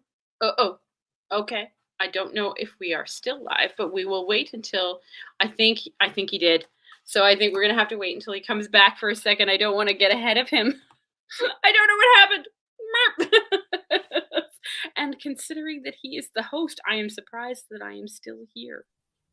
I'm back. Oh, there we go. Yay! Although you have weird things in your background now. Oh, I lost everything. I don't know what happened. Hold on. Ah, I see. He was cheating with the fireplace channel on there. There we go. Michelle is happy that you're back. Well, now I have to get through the ads. Oh dear. There we go. What did you do? There we go. It might be because I have YouTube going. I have an idea. I'll just play the fireplace channel. That is probably a safer bet. Then we don't need YouTube. Yeah. Just the fireplace channel. Then I'm not using all my bandwidth. All right. Are we ready? Yeah, I'm ready. All right. Let us begin. Are you going to show pictures? No, because I might have to read shit. Don't know if I can read and show pictures at the same time. We don't have to show pictures. Everybody knows what the Grinch looks like. All right. Every Who down in Whoville liked Christmas a lot. But the Grinch, who lived just north of Whoville, did not. The Grinch hated Christmas, the whole Christmas season. Now, please don't ask why. No one quite knows the reason. It could be his head wasn't screwed on just right. It could be, perhaps, that his shoes were too tight. May have, but I think that the most likely reason of all may have been that his heart was 2 sizes too small. But whatever the reason, his heart or his shoes, he stood there on Christmas Eve, hating the Whos, staring down from his cave with a sour, grinchy frown at the warm lighted windows below in their town. For he knew every Who down in Whoville beneath was busy now, hanging a mistletoe wreath. And they're hanging their... Go ahead. Yeah, okay. And they're hanging their stockings, he snarled with a sneer. Go. No, you go. I'll show pictures. Tomorrow it's Christmas. It's practically here. Then he growled with his grin fingers, nervously drumming. I must find some way to stop Christmas from coming. But tomorrow, he knew, all the Who girls and boys would wake up bright and early. They'd rush for their toys. And then, oh, the noise, noise. And that's one thing he hated, the noise. Then the Who's young and old would sit down to a feast. And they'd feast, and they'd feast, and they'd feast. And they'd feast on Who pudding and rare Who roast beast. Which was something the Grinch couldn't stand in the least. And then they'd do something he liked least of all. Every Who down in Whoville, the tall and the small, would stand close together with Christmas bells ringing, and they'd stand hand in hand, and the Whos would start singing. They'd sing and they'd sing and they'd sing. And the more the Grinch thought of this Who Christmas sing, the more the Grinch thought, I must stop this whole thing. Why, for 53 years I've put up with it. Now I must stop this Christmas from coming. But how? And then he got an idea. An awful idea. The Grinch got a wonderful, awful idea. He knew just what to do. The Grinch laughed in his throat, and he made a quick Santa Claus hat and a coat. And he chuckled and clucked. What a great Grinchy trick. With this coat and this hat, I look just like St. Nick. All I need is a reindeer. And the Grinch looked around. But since reindeer are scarce, there were none to be found. Did that stop the old Grinch? No, the Grinch simply said, if I can't find a reindeer, I'll make one instead. So he called his dog Max, and then he took some red thread and he tied a big horn on the top of his head. Then he loaded some bags and some old empty sacks on a ramshackle sleigh, and he hitched up old Max. Then the Grinch said, "Get up!" And the sleigh started down towards the homes where the Who's lay a snooze in their town. All their windows were dark, quiet snow filled the air. All the Who's were all dreaming sweet dreams without care. When he stopped to the first little house on the square, "This is number one," the old Grinch Claus hissed, and he climbed to the roof and took bags in his fist. Then he slid down the chimney, a rather tight Grinch. If Santa could do it, then so could the Grinch. He got stuck once for a moment or two, and then he stuck his head out of the fireplace flue, where the little Who stockings all hung in a row. These stockings, he grinned, the first things to go. And he slithered and almost unpleasant around the whole room, and he took every present. Pop guns and bicycles, roller skates, drums, checkerboards, tricycles, popcorn, and plums. And he stuffed them in bags. Then the Grinch very nimbly stuffed all the bags, and one by one up the chimney. Then he swung to the icebox. He took the Who's feast. He took the Who pudding. He took the roast beast. He cleaned out that icebox as quick as a flash. Why, that Grinch even took their last can of Who hash. And he stuffed all the food up the chimney with food. And now, grinned the Grinch, I will stuff up the tree. And the Grinch grabbed the tree and he said to himself, and he heard a small sound like the coo of a dog. He turned around fast and he saw a small Who, little Cindy Lou Who was not more than 2. The Grinch had been caught by this tiny Who daughter, who got out of bed for a cup of cold water.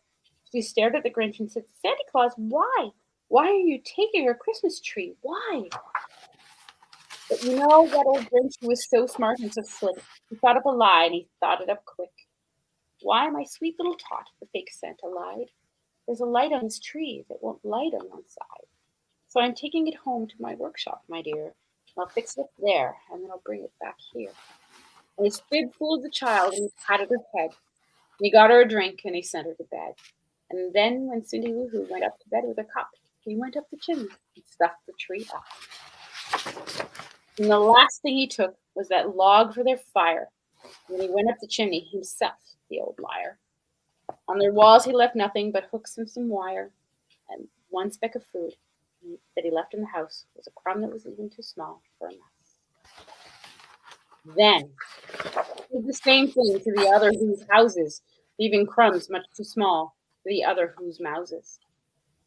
It was 1/4 dawn, all the Who's still abed, all the Who's still a snooze. Packed it up with their presents, the ribbons, the wrappings, the tags and the tinsel, the trimmings and the trappings. 3,000 feet up the side of Mount Crumpet, he rode with his load to the tip-top to dump it. "Pooh-pooh to the Who's," he was grinchishly humming. "They're finding out now that no Christmas is coming. They're just waking up. I know just what they'll do. Their mouths will hang open a minute or two. Then the Who's down in Whoville will all cry boo-hoo." "That's a noise," grinned the Grinch, "that I simply must hear." So he paused, and the Grinch put his hand to his ear. And he did hear a sound rising over the snow. It started in low, and it started to grow. But the sound wasn't sad. Oh, this sound sounded merry. It couldn't be so, but it was merry, very. He stared down at Whoville. The Grinch popped his eyes. Then he shook. What he saw was a shocking surprise. Every Who down in Whoville, the tall and the small, was singing without any presents at all. He hadn't stopped Christmas from coming. It came, somehow or other. It came just the same. And the Grinch with his green teeth, ice cold in the snow, was puzzling and puzzling. How could it be so? It came without ribbons. It came without tags. It came without packages, boxes, or bags. And he puzzled 3 hours till his puzzler was sore. Then the Grinch thought of something he hadn't before. Maybe Christmas, he thought, doesn't come from a store. Maybe Christmas, perhaps, means a little bit more. And what happened then? Well, in Whoville, they say, the Grinch's small heart grew 3 sizes that day. And the minute his heart didn't feel quite so tight, He whizzed with his load through the bright morning light, and he brought back the toys and the food for the feast. And he himself, the Grinch, had the roast beef. Damn it. I missed the last page. There it is.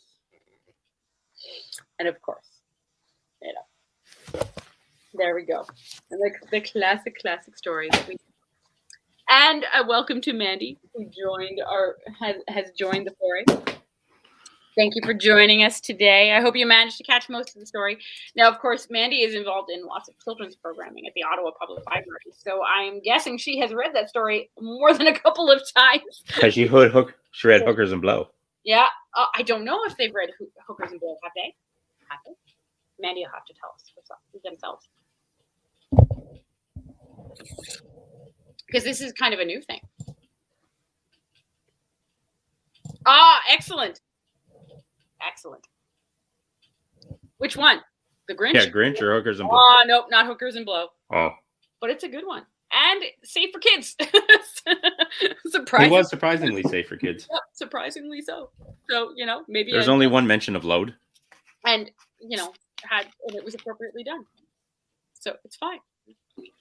The adults can enjoy the double entendre, of course, but, really, it's still perfectly suitable for young. So, yeah. Is there a Christmas story out there that doesn't end in redemption? Well, I mean, that doesn't end in redemption. I guess the Little Match Girl, but that's not really a redemption thing. A different kind of thing. That's a sad story, that one.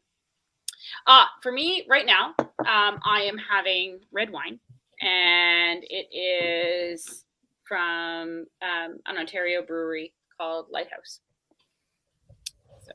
Or not brewery, but winery kind of thing. I am drinking Wiser's. Yeah. Good old Canadian whiskey. Yeah. And also because I am, not gonna, be ridiculous here. I'm also drinking water. Because, there's only so much Christmas spirit I can handle at any one given time. Thank you very much. But yeah, it's bizarre that it's like intended to sound like it's really lascivious or something like that, but the Hookers and Blow, I mean, but it's entirely kids appropriate.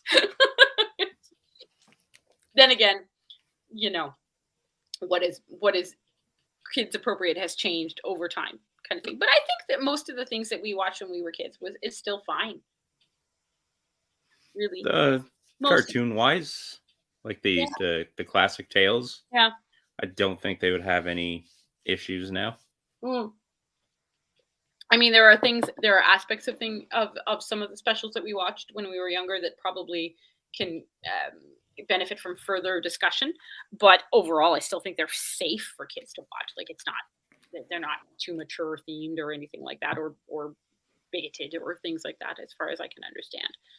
Then again, maybe has anyone now that's listening right now, has anyone dropped any Christmas specials because of changing views? That's a kind of an interesting question, actually. I don't know. I don't think I've dropped anything. Okay. All right. Yeah. So which one do you find? Maddie says that some of them are still good, but some of them are a bit misogynistic. So which one do you find is like this? I know that like Miracle on 34th Street, for instance, has been kind of suggested as being a little bit too like, male hero saving kind of thing. I still like the story in an overall sense. Oh, Charlie Brown. Really? I hadn't really thought of it that way, that one.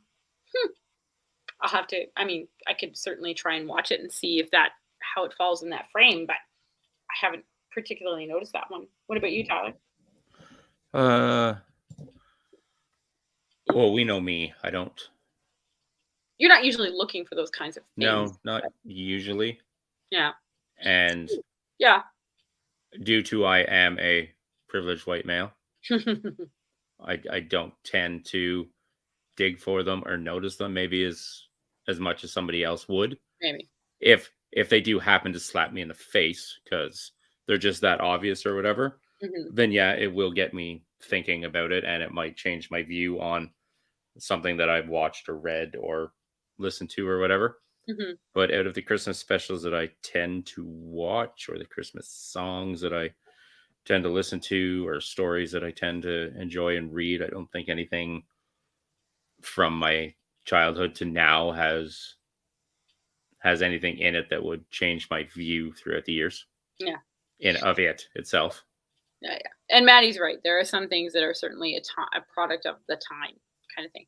I would be interested actually to talk to, I'd love to hear from anyone who is, of a generation different than ours, because of course we're like Gen Xers, right? And the sort of the last of them.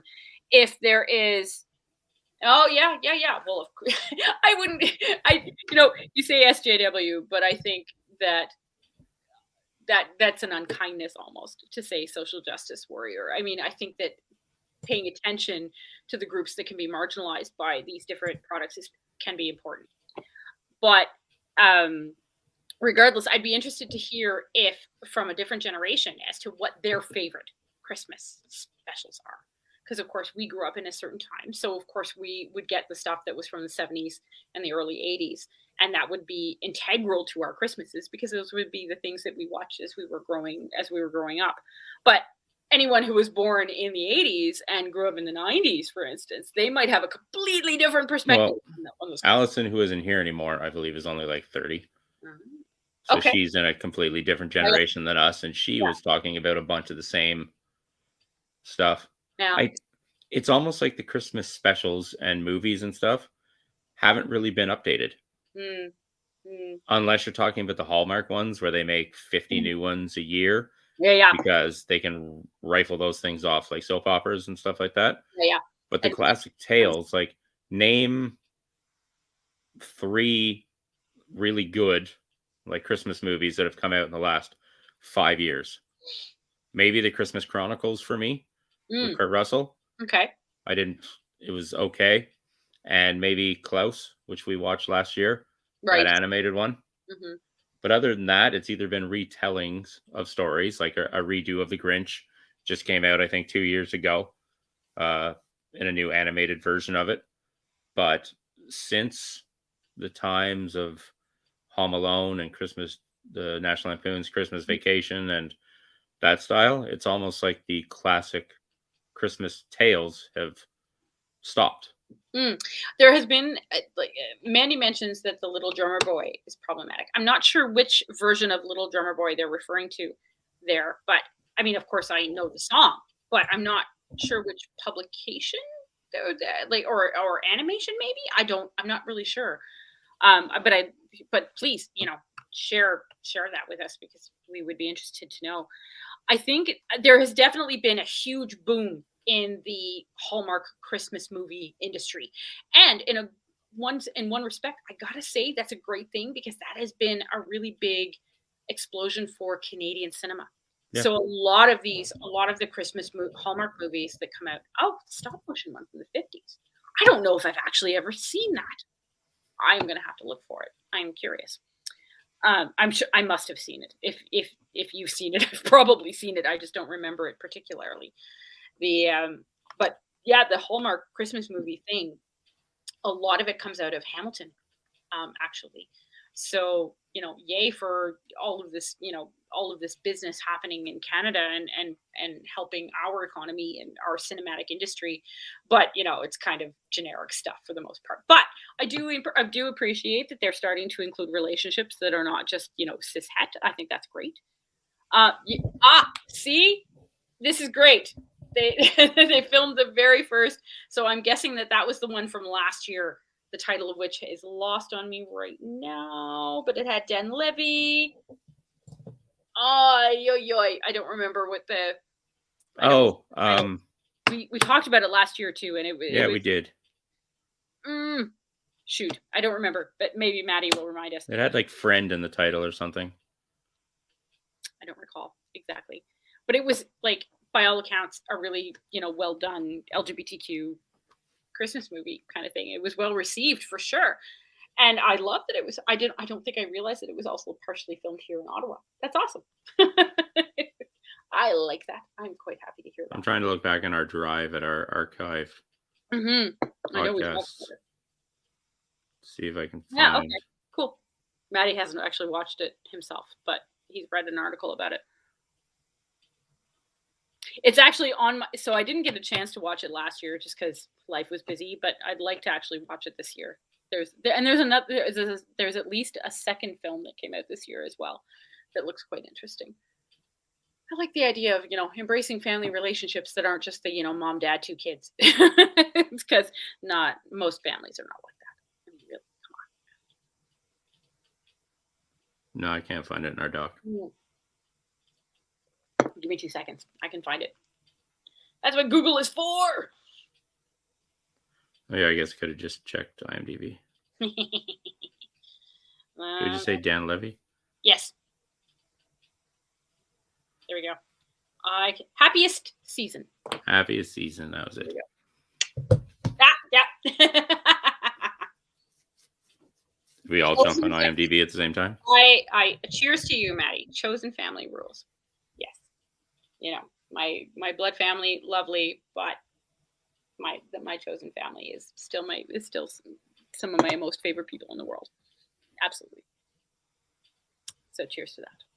Now, Tyler, I think you have one more story to read tonight. I do. Yeah. And this is one of our favorites and one of those ones that is really hard to find. And I don't know why, because it's so good. And this is Berkeley Breathes A Wish for Wings at Work. There's A Wish for Wings at Work. Yeah. Which I managed to catch the animated version of way back when, on like one of the only times that it actually ever showed on TV. And I believe it was my first introduction to Opus and Bill and the whole Bloom County Outland thing. Okay. Then it made me go looking for it. Bloom County. The rest of it. And then, of course, I found it in like the Sunday comics and the newspapers and stuff like that. Yeah. And then I eventually started reading the books and picked them up. Unfortunately, because I'll be reading and we only have one book, this will not be a picture. No, sorry. I do want to say one little thing. For any fan of Calvin and Hobbes, Berkeley Breathed did a beautiful crossover series with Calvin and Hobbes in the last little while. Go and check their Facebook page, their website, and read those comics. They were beautiful, and it was just so heartwarming to go back to that like period of time where where both of these comics existed. It was just lovely. But this story is great, so we'll give the floor to Tyler at this time. It was a good morning to fly, even if it had come late and slow and so cold that a penguin feared his nose might freeze and drop off like one of the icicles hanging over the porch. Fly, Opus whispered to himself as he ran to the top of Duck's Breath Ridge at dawn to watch the snow ducks soar above. Fly, he whispered as he lifted his wings and waited to be swept beneath the fading Christmas moon with the other birds. But it was on mornings such as this that Opus's heart grew as cold as is known. A penguin can surely say the word fly, but he cannot do it. A bird with wings that won't work, Opus growled to himself. What good is that? What good am I? I might as well have been born a snail or a slice of Melba toast. One day during lunch, he climbed the same statue in the park and offered to share his last... Sorry, I need more light. Share his last pickle with the pigeons. But they just rolled their eyeballs around and moved away. It's not our pleasure, they sniffed, to share pickles with birds whose wings do not work. Jerk seagulls. Well, those are pigeons. Oh, pigeons. Oh. Jerk pigeons. Yes. If my wings will not lift me, I'll find something that does, thought Opus. He heard a man screaming on TV about a new product everyone should own called a Flapomatic. Opus quickly ordered one. When it arrived, he put it together and hoped everything was right, since the instructions were in a different language. Opus carried it up to Vulture Gorge, strapped it on, wound up the rubber band. Stepping out on the ledge, Opus looked down to the bottom 3 miles below. Yow, he gulped. He sighed, walked back to his home, and spent the rest of the day cooking anchovy Christmas cookies, which wasn't nearly as dangerous. I can, I guess, show some pictures now and then. Oh, it's him over Vulture's Gulf with his flap-o-matic. I Classic flap-o-matic. I used to love it. Looks like it came out of the Acme shop that Wile E. Coyote usually shops at. And you know how Oh, that I've lost my page. I shouldn't do the reading. And then Opus knew what he should do. That night he sat in front of his warm fireplace, considered his words carefully, and wrote an important letter. Dear Santa Claus, in the past I have asked for a scarf that would last. I have wished for new skates and some herring rum cookies.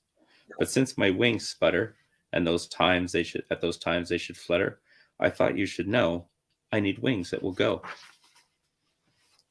After mailing his Christmas wish, Opus congratulated himself that a penguin could be so clever, and he immediately went up to Duck's Breath Ridge to practice takeoffs. Santa will be bringing me new wings, announced Opus to the passing snow ducks. I shall be flying on Christmas morning. Christmas Eve soon arrived, and after leaving a note of welcome to Santa Claus in the fireplace, the penguin whose wings would not work tucked himself into bed. He burrowed down deep in his thick quilt, curled his knees up to his chin, scratched his nose one last time, and as a flock of snow ducks drifted silently across the full Christmas moon, he closed his eyes. Fly, Opus whispered to himself before falling asleep. I'll be flying on Christmas morning. And then he was snoring. Look, there, above the hills, above the clouds, a soft glow, growing brighter, closer. What was it? It was much too early for the sun. Maybe it was a duck with a flashlight. Listen, sleigh bells ringing. Ducks don't wear sleigh bells. Why, it's him, of course. And with thunderous hooves, Father Christmas himself burst through the midnight clouds. On over the countryside, Santa's sleigh swooped and glided and zoomed, and wait, there was a bump, a little thump. Probably some bumpy air, or maybe not. Something was not right. A small piece of the harness had broken away. The reindeer flew on, but Santa's sleigh plummeted like a meteor toward the lake. Hello, wake up, emergency, a voice hollered. Who's jumping on my bed?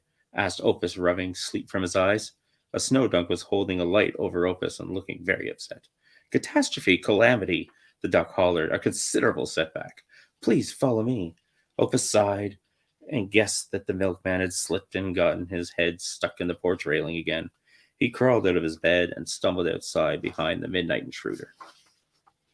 There, said the snow duck and pointed towards the dark lake. They lifted the little penguin so he could see better. Opus could just make something out.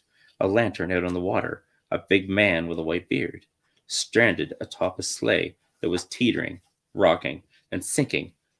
Opus gasped in horror. And Tyler attempted to turn the page.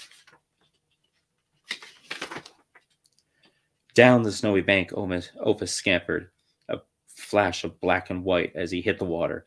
With a roar, a shimmering curtain of spray erupted behind the rushing missile. It held in the air for the longest second, catching the moonlight before falling. Toad frogs leaped, catfish jumped, and Opus flew strong and fast through the icy water, a wonderful, roaring, graceful torpedo sailing through the darkness. He was swimming, and swimming, after all, is what penguins do best. There, whispered a snow duck from the water's edge. Look there, he said, pointing now, for something was moving towards them. It was Opus, and he was pulling the great Christmas sled and all the toys through the freezing water with the reins in his teeth. There was great sloshing and frothing and laughing. Somebody was laughing.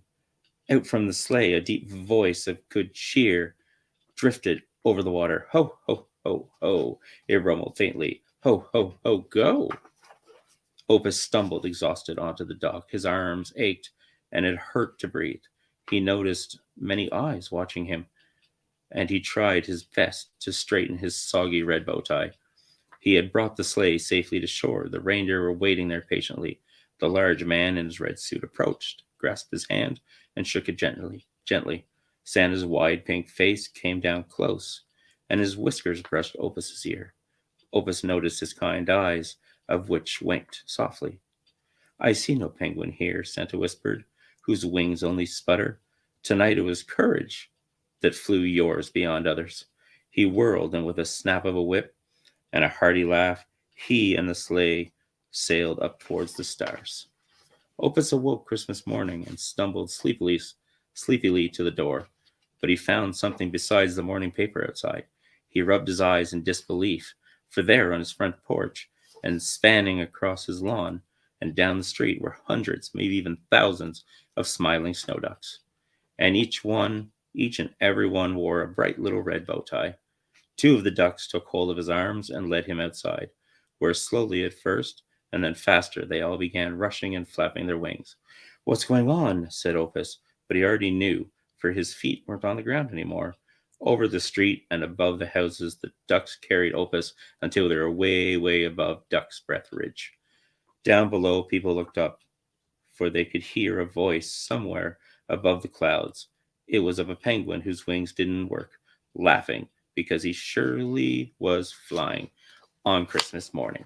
And there is the last picture of a penguin whose wings only sputter, flying on Christmas morning. And that is one of my favorite stories ever.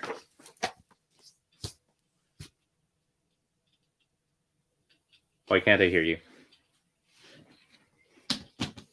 That was my fault because I had muted myself while you were reading. Still can't hear you. Well, that I can't help. Could be me. Hold on. I don't know. Can you hear me now? Can anybody hear me now? That's a good question. No, still can't hear you. No. I don't know. Try now. Am I here? Weirdly, I still can't hear you. Hey. Okay, Michelle can hear me, and Mandy can hear me, so that's good. Hold on, changing settings for a second. All right, good. Thank you. I wanted to say to the general public that Mandy posted the link, the YouTube link that Mandy posted is to the animated special. Okay, go ahead. Okay, so Mandy posted a link to the animated special, the YouTube link, and this is a good way to watch the special because it's not aired anymore, and it's not something you can easily acquire on DVD or anything like that either. So.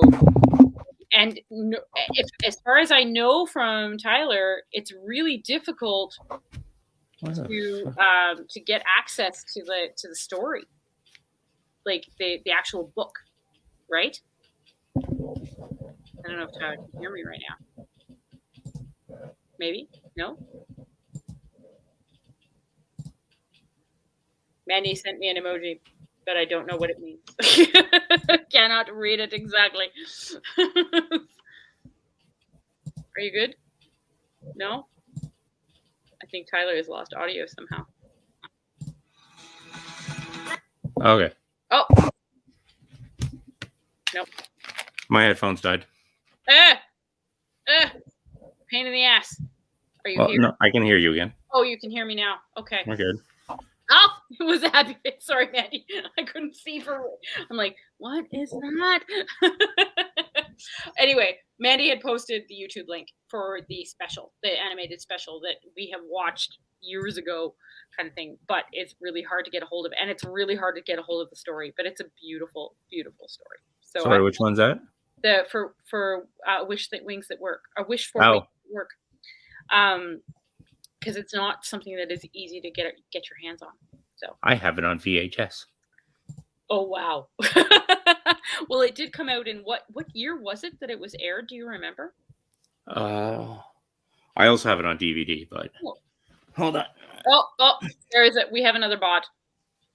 Okay, I'll get rid of him in a minute. Okay. Damn them all to heck. Bitcoin is a scam. I suppose that these things are inevitable. I hope all of you are having a lovely Christmas holiday time. You have a VHS player still, Maddie? Awesome. Mandy says they don't even have that book at the library. That is so sad. That is like a necessary thing. Yeah. Look at that. VHS copy. That's awesome. Now I don't remember when it came out, when it was started showing on TV. Probably the same, like probably the well, I'm sure we could find this out on IMDb. That is what IMDb is for. Yeah, I don't see a date on my VHS.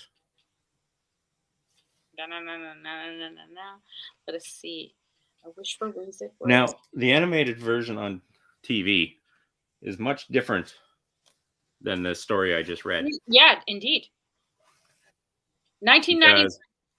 Sorry? Yeah, as Mandy said, 1991. Okay. Yeah. So she be old. Yes. Definitely.